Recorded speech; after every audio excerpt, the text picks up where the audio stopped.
Hi there, this is Ranjit, and in this video we'll be doing the unboxing and have a first look at the Samsung Galaxy J7 Pro. And I don't know why many of you asked me to review this device, so I purchased this one, and I purchased it from the local market from Faisal Communications. And as you can see, the price quoted here is 22,300, but I got it from Faisal Communications for 20,400. It's also available via Flipkart, and the price on Flipkart is 20,900, guys. So I'll leave the link for Flipkart in the show notes. So if you're buying it online, do use the link. It does help the channel. And let's just cut the seal and have a look. And interesting thing is that this one is also having the Exynos 7870 processor. And that was baffling to me considering the price point of this device. This is priced above 20,000, and this is the Galaxy J7 Next. This is priced at 11,500. This one also has the same processor. So I just don't get the logic of Samsung India and their pricing. Yes, there is one thing that is very different in this one, is that this one is the first, not the first, is the most affordable device that has Samsung Pay. So this has full functionality of the Samsung Pay. But again, my question is, let me break the seal. Will you be paying this high premium for just that Samsung Pay? So let's open this up, and as you can see, we get the device itself. This is in gold color. There is also one more color that is in black. Good thing is that it comes with 64 GB of internal storage. I'll talk about the other specs later on. So quick start guide and other stuff. As you can see, it's also in Hindi. I'll keep these things to the side for now. And we also get the SIM ejector tool that is there. And we get two cables. This is micro USB. Sadly, it is still having the micro USB. It's not USB Type-C that you're getting. And this is the headset that we are getting. But again, it's very strange that Samsung is just including the older type headset. This is not the in-ear. Considering the price point, again, I feel they should have provided the in-ear headset. Let's look at the charger and the rating. Does it support fast charging? 5 volts at 1.5 amperes. Nothing about 9 volts and 12 volts. So it looks like a regular charger, not a fast charger. So let me keep these things to the side. That's what we get in the box. And before we continue, I want to thank Bank Bazaar for sponsoring this video. You know you can buy this phone online in the comfort of your home. Then why run around for your loans and credit cards? Download the Bank Bazaar app, fill in a few details and get e-approval in 30 minutes. No paperwork, no tension. So what will you choose? Tension Hazar? Yeah, Bank Bazaar. So here is the device itself. Let's have a closer look at the device itself. Let's just take this out, and I just accidentally switched it on, power it on, but by the time it actually boots up, let me give you a physical overview. On the top we actually have nothing on this device, and this is the speaker. Actually here we have the speaker. This is the power on off button. Bottom we have the 3.5mm headphone jack, micro USB port, main microphone, and we actually have two slots, so you can actually add two SIM cards and even a micro SD card on this device. So that's actually a good thing. Volume rockers. Back it says that camera, it's a single camera guys, not dual. Bottom is just the LED flash, and gives basic info. The body is actually made up of metal. So in terms of build quality, I would say the build quality on this device is actually good. And by the time I set this up, let me give you a configuration overview.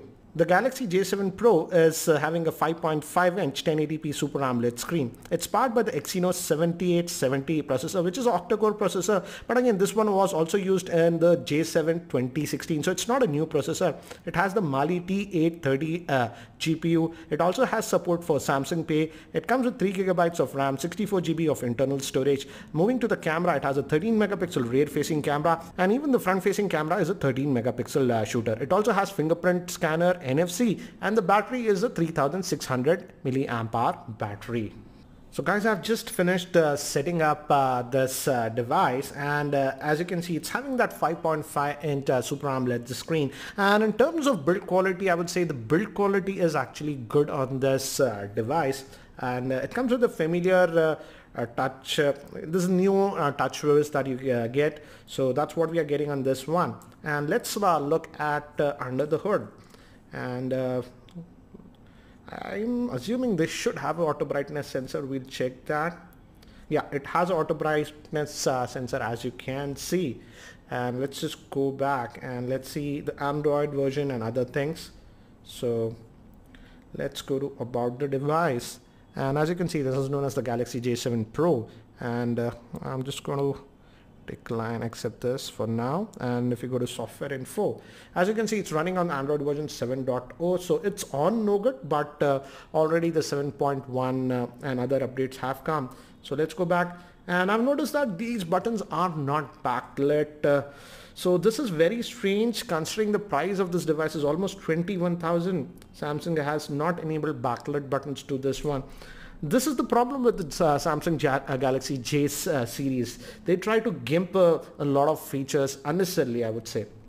Anyways, let's look at the storage that we have. If we go to storage, device manager, and if you go to storage, it's going to take a couple of seconds. Out of that 64 gigabytes, I'm happy that we are getting 64 gigabytes of internal storage.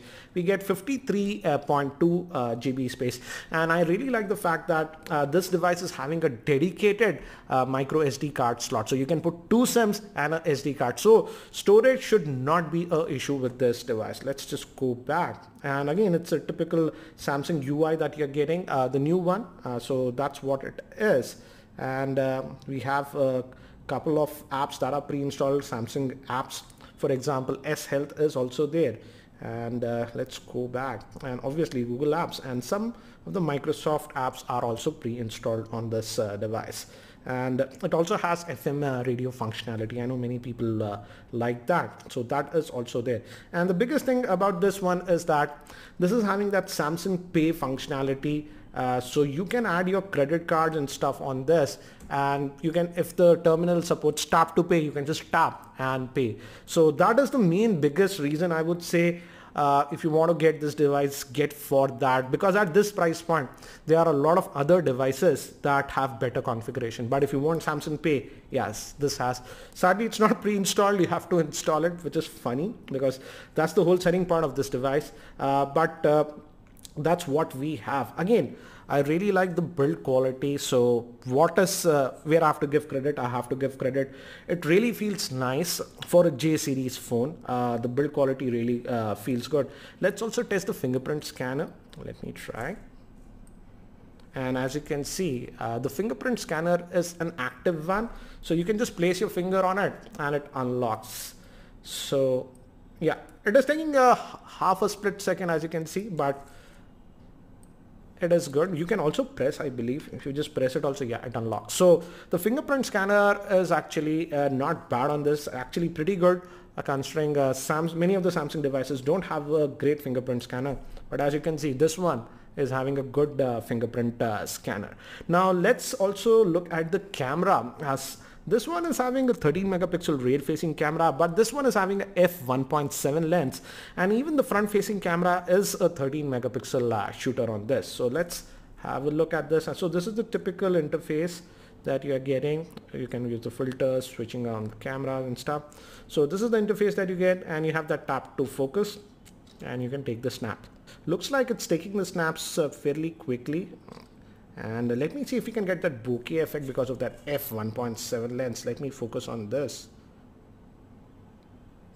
Actually, let me show you that snap and some of the other snaps that I have taken around my office. So in terms of bokeh, yes, you can get some decent bokeh effect, that's depth of field, because of the f1.7 lens. And here are some of the other sample shots that I have taken around my office.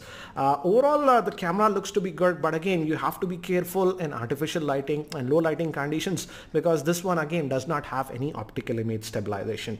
As of now, it's very quick to judge the camera performance. I'll again be playing a lot more with the camera, but this was just a quick unboxing. It'll be very interesting to see how this device handles gaming, because the Exynos 7870 with the Mali T830 GPU pushing a 1080p screen, it can be a little bit challenging. So I will definitely test out how this one does in gaming. So stay tuned to my channel, and if you're not subscribed to my YouTube channel, hit that subscribe button. Thanks for watching. This is Ranjit, and I hope to see you in my next video.